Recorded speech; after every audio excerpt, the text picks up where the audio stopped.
Have you had the experience where you're with a group of people and the subject of UFOs comes up and there'll be a few jokes tossed around and then one person will quietly insist that UFOs are no hoax and they've actually seen one? Well, what are we to make of these stories? If there is such a thing as extraterrestrial intelligent life, why would they be coming around here in spaceships? People who once served as senior officers in the US and British military insist that there are such things. And the man who was Bill Clinton's chief of staff has said recently, it's time to open the books on the question of government investigations of UFOs. While others remain sceptical, Timothy Good has uncovered military and intelligence reports that he says prove that UFOs do indeed exist and have been concerning these organisations for quite some time. His book's called Needs to Know, UFOs, the Military and Intelligence. Welcome, Timothy Good, to the Conversation Hour. Good morning. Before we get on to UFOs, I understand initially you were a very successful musician. Tell me about your music career. Oh, absolutely, yes. Well, my father was a violinist, and he taught me, and then eventually, after school, I went to the Royal Academy of Music on a scholarship, and then I began playing with major symphony orchestras, such as the Royal Philharmonic Orchestra. I toured America and Canada, and then I joined the London Symphony Orchestra, with whom I played for 14 years, and we toured Australia in 1966, as a matter of fact. And you've also played on George Michael albums? Yes, I did 20 years. I mean, I'm still playing occasional recording sessions and concerts and so forth, but I did 20 years basically doing what we call backing sessions for feature films, major feature films, for pop artists and television commercials, things like that. Well, people who practice music at that level, it's an all-consuming passion. Tell me how it was that the issue of UFOs started to tug at you like that and draw you away from that. As a matter of fact, it tugged at me as early as 1955. That's 51 years ago, when I read a book by Major Donald Kehoe describing sightings by airline pilots and military pilots, frequently corroborated by air traffic controllers on radar. So I got hooked because as long as I can remember, I've been passionate about aviation and space travel. I mean, when we think about the existence of extraterrestrial life, we think, the universe is infinitely large. There's the almost a certainty that there's extraterrestrial life out there. Right. This knowledge was at the time when we first started to concentrate on UFOs. When you became interested, was the term UFO in currency? It was more flying saucer for a long time, flying discs, flying saucers, and UFOs increasingly became used. It was an official Air Force, United States Air Force expression. They were first UFOBs for unidentified flying objects, and then that contracted to UFOs. To UFOs. Tell me about some of these sightings that were made by Kehoe that got you interested. Right. If I can first preface the comment about unidentified flying objects.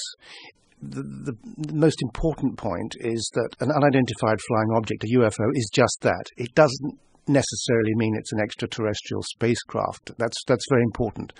And it's known that up to 90% of all UFO reports can be explained in conventional terms. That still leaves tens of thousands of reports, often by qualified witnesses such as military pilots and airline pilots. So that's what Major Kehoe was concentrating on in his works, and I was inspired by him. And that's what you concentrated on in your most recent book.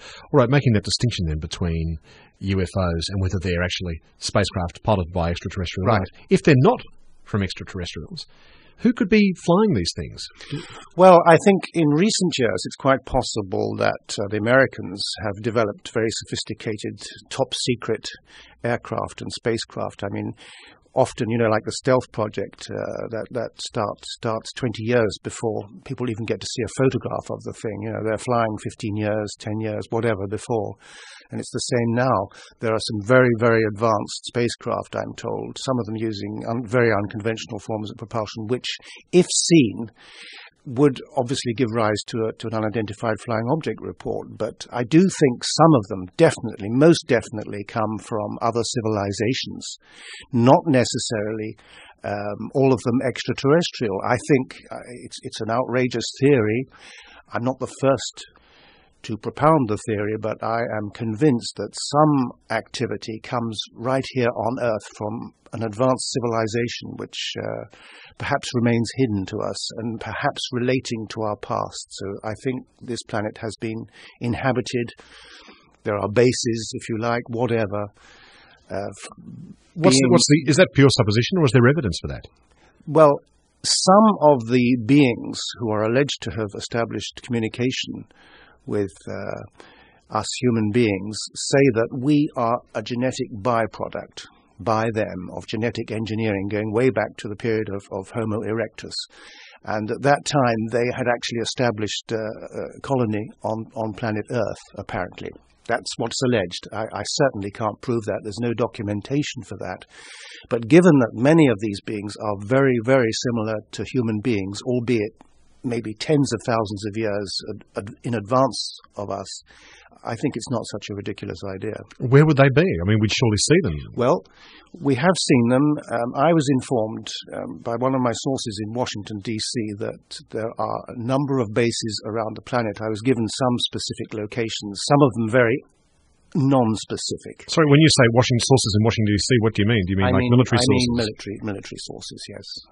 And I've learned that there are a number of areas around our planet, including some underground areas, where there are bases which have been there a very long time. And some of these bases, I am convinced, are linked with the so-called Bermuda Triangle, the northeast lakes area of North America, and places like the Bass Strait in Australia, where I start my book with official investigations into disappearing boats. In 1920 and 1930 in the Bass Strait area, and on several occasions aircraft going to look for the boats have just gone missing themselves. And I'm convinced there's another case, famous one, Australian one, 1978, when a young pilot, Frederick Valentich, was flying from Melbourne to Tasmania, when he started reporting an unknown metallic flying craft hovering and harassing him in his Cessna aircraft. And this is all a matter of, this is not science fiction, this is all a matter of official record, because the Australian governments, I've reproduced part of one in my new book. And it was reported very widely at the time, the disappearance. The plane disappeared, it wasn't found, it was never been found in Bass Strait. That's right. And after reporting, seeing this object. Nonetheless, a lot of the places you're talking about have got particularly treacherous oceans, and Bass Strait is one of those places. Isn't that the I'm sure of that, Richard. I'm absolutely sure of that. Again, the percentage might apply that maybe 90% of disappearing boats or whatever are due to just conventional accidents, of course. Timothy, let's go back a bit to these the post-war period, which was when we started the word UFO came into common usage, as you say. The Roswell incident is the thing that's often brought up. What evidence do you have of the interest of the US military at that time, of that so-called incident? Well, this is interesting because the US Army Air Forces at Roswell, at the time that something was discovered, a crashed vehicle or vehicles, 75 miles northwest of Roswell, and there was another site in New Mexico. So this was the first week of July of 1947. There was an announcement. I've spoken to the guy, the Air Force chap who was responsible for the press release. He was told by the station commander, "We have captured a flying disc." And this appeared in the newspaper headline the next day. It created pandemonium around the world, tremendous excitement. And they were inundated with calls, and the military was worried about people panicking.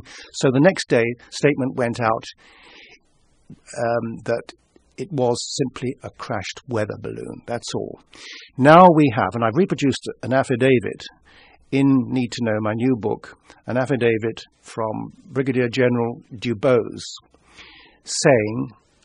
swearing that there was a cover-up, and the balloon story was a diversion to divert the attention, a containment strategy in military terms, to divert the attention of the press. But he said it was all fixed up, it was all hoaxed. There was a genuine spacecraft. And what was found?